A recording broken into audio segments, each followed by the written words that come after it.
right, welcome back in. Obviously, the band sensational here. So grateful for them. Cam, I don't know if you can hear me, so I'm going to talk a little louder for you. Cam, who's more likely to reach the Super Bowl? You hear me? I got you. Okay. Daniels or Burrow? I'm going Burrow.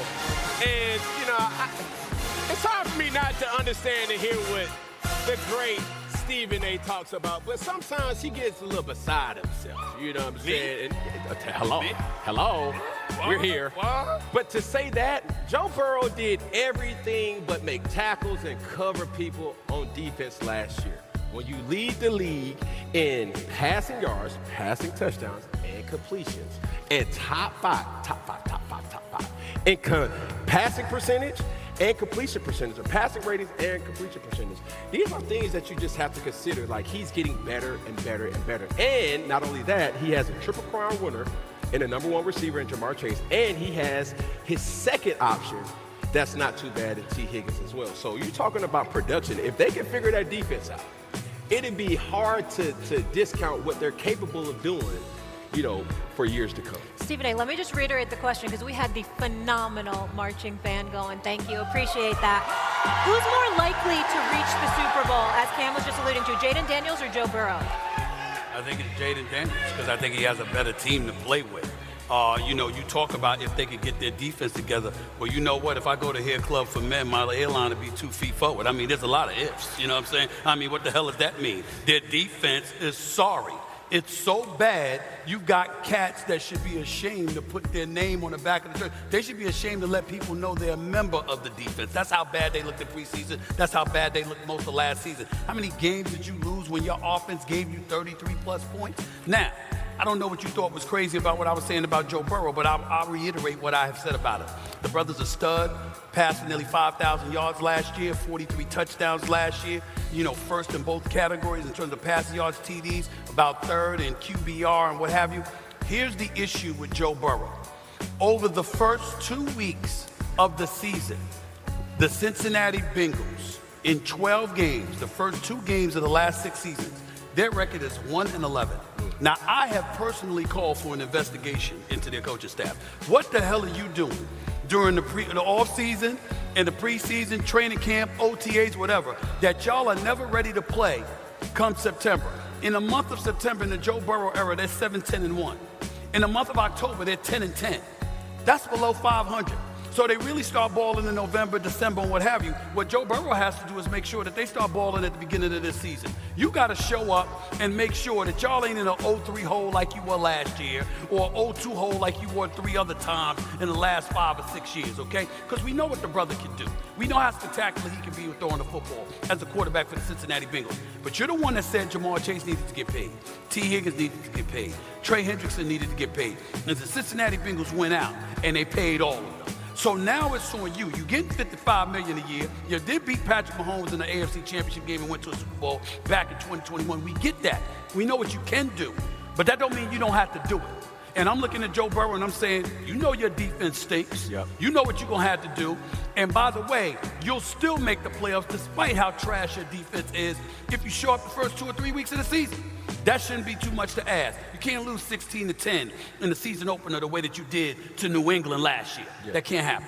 When I look at, you know, Jayden Daniels, man, a phenomenal talent.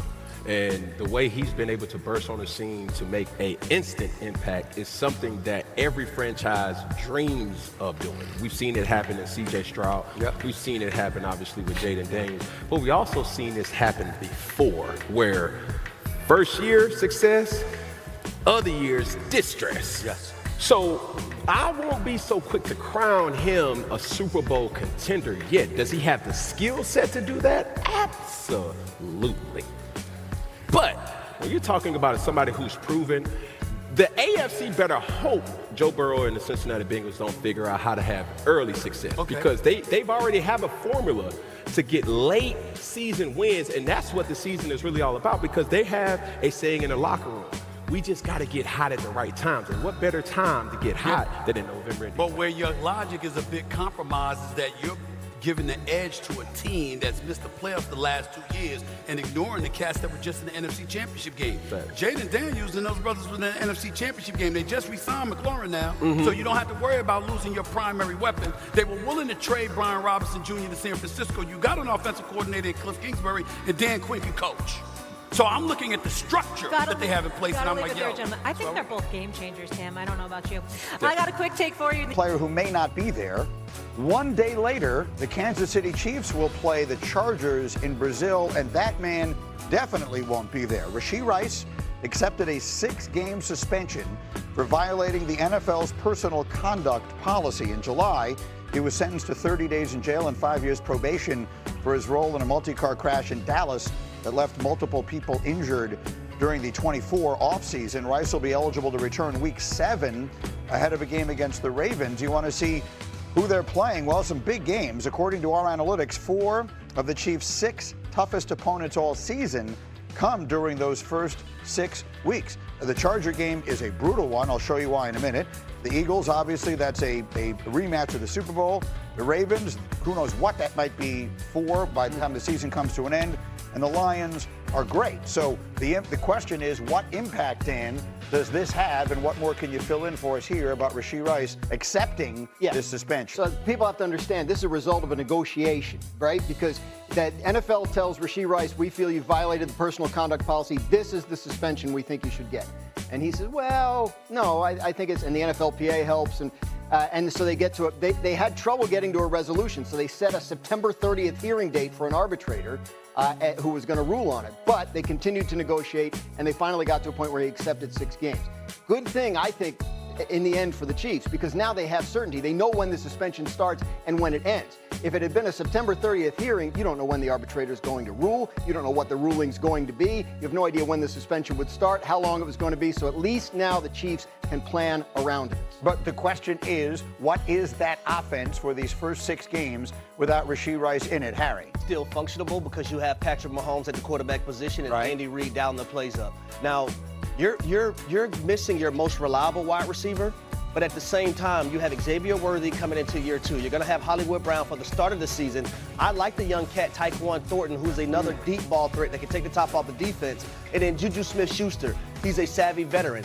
They're going to be okay, y'all.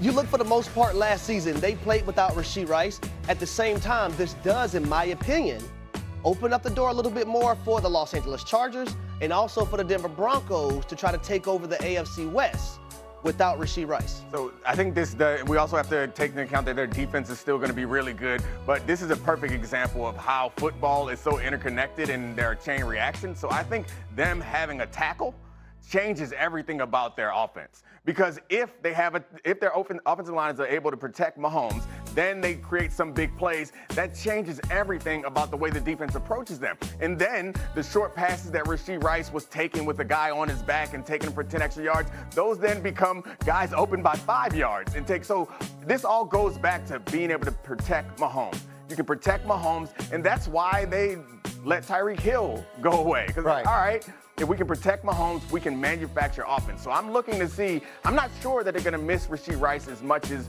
we think that they should, because they'll be able to protect Patrick. And it's worth noting that the Chargers, their week 1 opponent, lost their outstanding left tackle to a season-ending injury. So while the Chiefs are beefing up there with a first-round pick and Josh Simmons, the Chargers have questions to answer. That's Rashawn Slater from Northwestern, who did the patella tendon or whatever it was in a practice in July. Let me put up Jim Harbaugh's numbers, by the way. The opening week, this is a very tough game. And granted, it's in Sao Paulo, Brazil, and you never know how that impacts the game. We had one of them last year, and that was the game where Jordan Love got hurt. One way or